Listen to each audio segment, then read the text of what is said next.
Chris? I got one item under department head. I need approval to dispose of 4 old ceiling heaters that came out of the highway garage as surplus. Are we gonna junk them? Yeah, they're shot. Motion to approve. Second. Mr. Conway? Yes. Ms. Tarwacki? Yes. Mr. Ryback? Yes. Mr. Coro? Yes. Mr. Kaczynski? Yes. Anything else, Chris? That's it. Chief? Yeah, and one thing, I placed it in your mailboxes this afternoon, and some of you may not even have a chance to read it. It's regarding the countywide grant. Several months ago, I was contacted by the County District Attorney's Office, all the police agencies were in Onondaga County, about an impending grant through ECJS.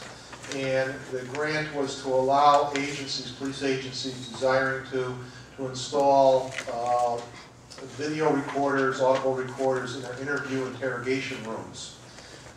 New York State legislature has for the last couple of years been entertaining legislation that would require police agencies in New York State to videotape certain types of interviews and interrogations. So far that legislation has not made it through, but eventually it will.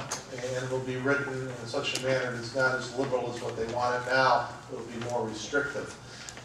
In anticipation of that, the state came up with a grant to help agencies to get ready for that by supporting them with a grant that would allow them to get the necessary revenue to put the video cameras and the audio devices in the interview rooms so they can be recorded and stored as evidence pursuant to New York State law.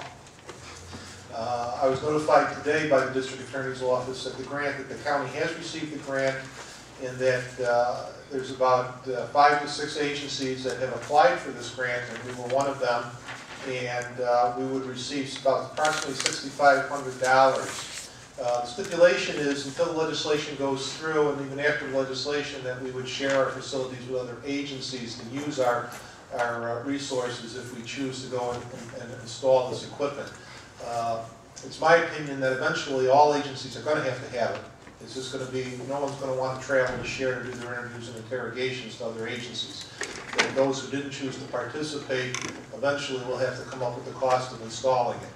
And of course the software, the camera systems, all of that, in order to download it and keep it as evidence is expensive, and it's about $6,500 per agency. And what I'm asking the town board tonight to do is to go ahead and support that expenditure. We have to come up with the first $6,500, and then we'll be reimbursed by the county. We did this through the Homeland Security grant through the county, and the reimbursement is a very quick process. At least it has been that I'm aware, that I've been exposed to it. The county is very quick in getting back with this on reimbursement of all our expenses. But it's a reimbursement grant, and there are 5 agencies in that county that have applied for it, and we would be receiving it. And they want to move forward very quickly and get this stuff installed as soon as possible. So you're taking it out of your equipment line? No. This is that kind of thing you budget for. Well, since I want Jeannie, I met with Jeannie today. She can explain it. Since it's coming back real quick, it seemed like that would be a good place to take it.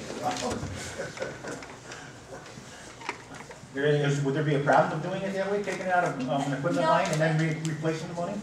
No, there isn't anything really wrong with doing that. The only thing for tracking purposes, like if you ever wanted to look back in time to see what kind of grants we've received and things like that, that if we did it this way, it would get lost, so to speak, in that account.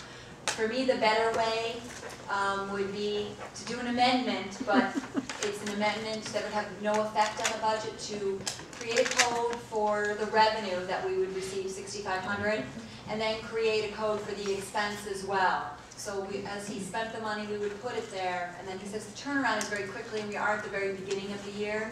So, you know, in anticipation that we would get that money in, and it would just all net itself out if the board didn't have an objection to doing it that way. That's mainly for tracking purposes, then. It is, because we did have, like late last year, we did have some people ask us, and if you don't track it separately, I gotta like guess what account it came out of, and you run all these reports, what year was it in, so for tracking purposes, I prefer to do it a different way, and if that's okay, when we do budget mods, I'm gonna add an amendment to it pertaining to this. Saved by June. So just out of curiosity, so the code will be created, where will that $6,500 deposit come from to put money in that line to in turn? Well, technically, we don't have the, we won't have the money in hand right now, so we'll have to spend the money, and then we will get the check in. I mean, it's early in the year, so, fund balance and all those things are fine right now, and this is usually something that turns around very quickly. He said the last one, he received probably 30 to 60 days once it was over. He said he would, get a jump on it right away, so that we can see a turnaround and make sure we get the money back right away. So the money will be coming from the police budget. It's from somewhere in the police budget? Well, in essence, it will be, yes. I'm gonna add 2 lines to the police budget. One will be revenue and one will be, expense. Okay? I make a motion to approve as presented. Second. Mr. Conway? Yes. Ms. Tarwacki? Yes. Mr. Ryder? Yes. Mr. Coral? Yes. Mr. Dzinski? Yes. Thank Anything you. else, chief? Yeah, that's all.